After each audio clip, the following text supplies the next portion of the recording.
صرف 11ویں منائی، 11ویں منا کوئی سنت تو نہیں ہے، کوئی فرض تو نہیں ہے، کوئی واجب تو نہیں ہے، جس کو آپ نے فریضہ سمجھ رکھا ہے یہ کچھ بھی نہیں ہے، تو ایشو بنا کر لوگوں سے جمع کرنا پیسہ اور لوگوں کی خدمات حاصل کرنا، اس کو ذاتی اپنی تعمیر اور مربوں میں اور ذاتی پراپرٹی بنانے میں خرچ کرنا، یہ غوث پاک سے بددیانتی ہے۔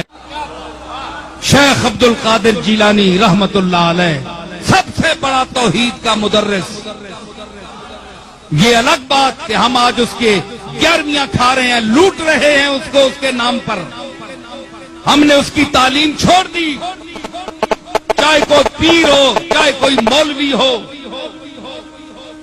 اللہ کا نام چھوڑ دیا ہم نے، شیخ عبد القادر کے مواعظ کو ہم نے تاکہ نسیاں پر رکھ دیا، صرف اس کو 11ویں دینے والا پیر سمجھ لیا، اس کے نام پر ہمیں لوگ 11ویں دیتے ہیں، ہمارے ہاتھ چومتے ہیں، ہم کروڑ پتی بن گئے ہیں اس کا نام کھاتے۔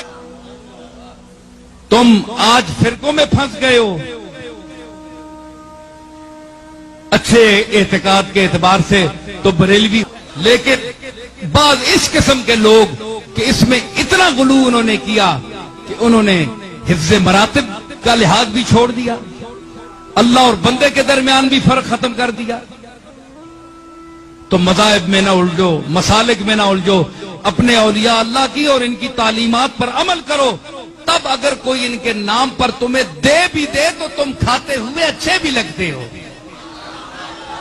کوئی کام بھی تو تم نے کیا ہے، ہٹے کٹے کام بھی کچھ بھی نہیں، نہ محنت نہ مزدوری، کھانے رہو چوری، تو کہوے مجبوری۔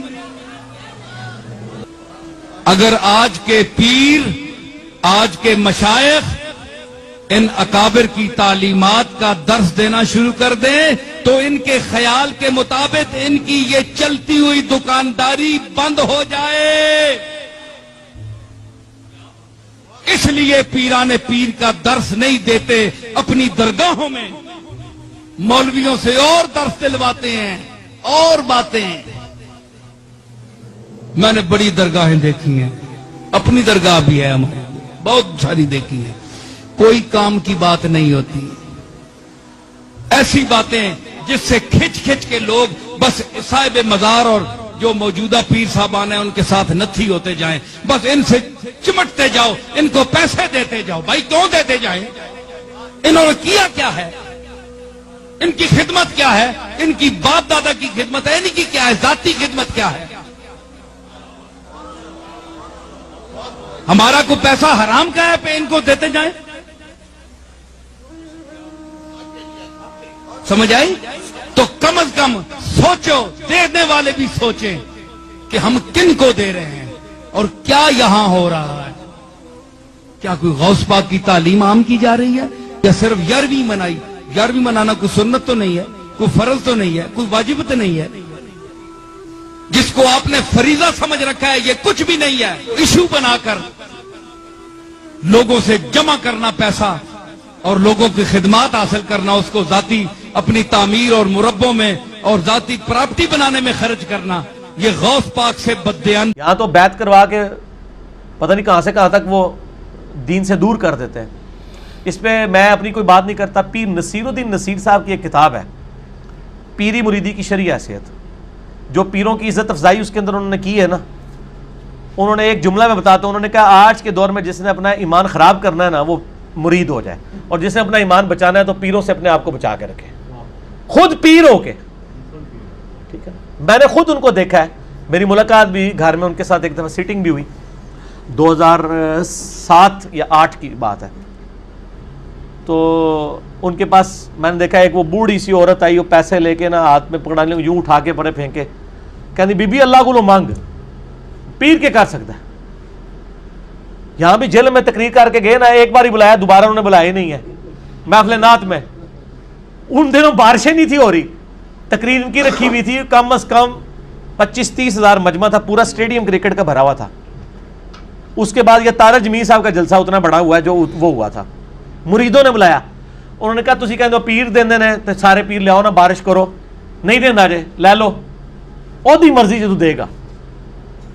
اسی لیے تو کہتے آخری وقت جو جی وہ بھابی ہو گیا سی، جی یہ ہو گیا سی، وہ ہو گیا سی، اگر وہ بھابی ہو گیا سی تو پھر تہاڈی بزرگی چ کمی ہے کہ تہاڈی اولاد بھی ہو کے تہاڈے سلسلے چ بھی ہو کے وہ گمراہ ہو گیا ہے.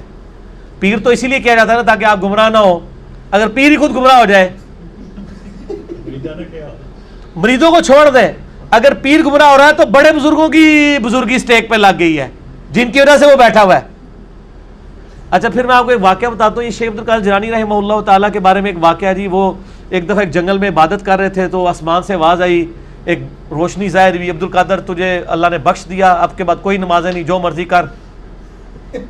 تو انہوں نے پڑھا لا حول ولا قوت الا باللہ, تو وہ شیطان تھا چیخ مار کے غائب ہو گیا. شیخ عبد القادر جیلانی نے کہا کہ نمازیں تو نبی کو معاف نہیں تھیں, میری کیا حیثیت ہے. تو جاتے جاتے اس نے کہا کہ شیخ عبد القادر جیلانی تیرے اس مقام پہ پہنچے ہوئے 70 اولیاء اللہ میں نے بہکا دیے ہیں اسی بات کے اوپر, تو اپنے علم کی وجہ سے بچ گیا. تو انہوں نے کہا یہ تو نے دوسرا وار کیا ہے, میں اللہ کے فضل کی وجہ سے بچاؤں. یہ اللہ اکبر اس واقعے کی میں انجینئرنگ کرنے لگا ہوں کہ سر وہ جو 70 غوث تھے جن کو شیطان نے اوندھا منہ کر کے دوزخ میں پہنچایا ہے, ان کے لاکھوں مرید کدھر گئے؟ 71 ایک ہی بچا جے, 70 تو شیطان لے گیا جے. تے سانو کے پتا ہے تسی جڑے پیر ساڈے بنا رہے ہو انہاں نال کی ہونا ہے. اگر غوثہ نہ لے ہویا ہے تو پھر ہم کہتے ہیں اس کو اپنا پیر مانے جس کی گارنٹی قرآن میں ہے, ما ضل صاحبکم وما غوا, تمہارے نبی نہ کبھی بہک کے ہے نہ کبھی بیرا چلے. اور یہ اعلیٰ حضرت نے خود لکھا ہے, اعلیٰ حضرت کی ایک کتاب ہے بیت و خلافت. اوتے چند چڑھیا جڑا دیکھ رہے ہو جناب, چڑھ گیا چند. اچھا بیت و خلافت کتاب ہے اعلیٰ حضرت کی, وہ میں نے اس میں حوالہ دیا ہے. اس میں انہوں نے لکھا ہے کہ یہ جو بایزید بستامی کا قول ہے نا, جس کا کوئی پیر نہیں, اس کا پیر شیطان ہے, یہ محض باطل ہے. تحقیق ہر سنی مسلمان کا پیر محمد رسول اللہ صلی اللہ علیہ وآلہ وسلم. ٹھیک ہوگا جی. تو یہ اعلیٰ حضرت خود کہہ رہے ہیں کہ بایزید بستامی نے جو بات کی ہے یہ باطل ہے. جب ہم کرتے ہیں تو کہتے ہیں بزرگوں کی گستاخ ہے. تو ہم بزرگوں کی گستاخیاں بزرگوں کے اقوال کی روشنی میں ہی کر رہے ہوتے ہیں. میں اعلیٰ حضرت کے ساتھ ہوں کہ یہ باطل ہے اور یہ جھوٹ ہے. جو کلمہ پڑھ لے, پھر قرآن میں تو بیعت آئی ہے اللہ کی, سورہ توبہ میں آیا اللہ تعالیٰ نے مومنین کی جانیں اور مال جنت کے بدلے میں خرید لی ہیں, اس بیعت پر خوشیاں مناؤ. سر جب میری بیعت ہوئی ہوئی ہے اللہ سے اور اس کے رسول سے صلی اللہ علیہ وآلہ وسلم, تو میں چھوٹے موٹے پیر کیوں پڑھا جنہوں نے منو روٹی دے کے تو پالنا پہ جائے. میں پھر وہ اکثر بات کرتا ہوں نا کہ لوگوں نے گاڑیوں کے پیچھے لگایا ہوتا ہے نگاہ مرشد, حالانکہ وہ نگاہ مرشد نہیں ہوتی, وہ ہادہ من فضل ربی ہوتا ہے. اور جن پیروں کو یہ نذرانے دے رہے ہوتے ہیں ان کا بھی کام ہے کہ وہ اپنی گاڑی کے پیچھے لگوائیں کہ مریدین کے نذرانوں کی برکت سے, اور وہ سچ بھی ہوگا. یہ تو جھوٹ ہے نگاہ مرشد. یہ تو بیچارہ پورا دن ٹیکسی چلا رہا ہے, پیچھے لکھا ہوا ہے بری بری امام بری کر دے کھوٹی قسمت ہری, اور جا کے امام بری کے وہاں پہ مزار کے اوپر جا کے چندہ بھی دے رہا ہے. اس مزار کے اوپر جو سارے معاملات چل رہے ہیں وہ تیرے چندے سے چل رہے ہیں. یہ تو ہونا چاہیے اس مزار پہ لکھا ہو کہ ٹیکسیوں والے اور غربا کی نگاہ کرم سے. یہ سچائی ہوگی. یا پھر خدا کے لیے آپ لکھو ہادہ من فضل ربی.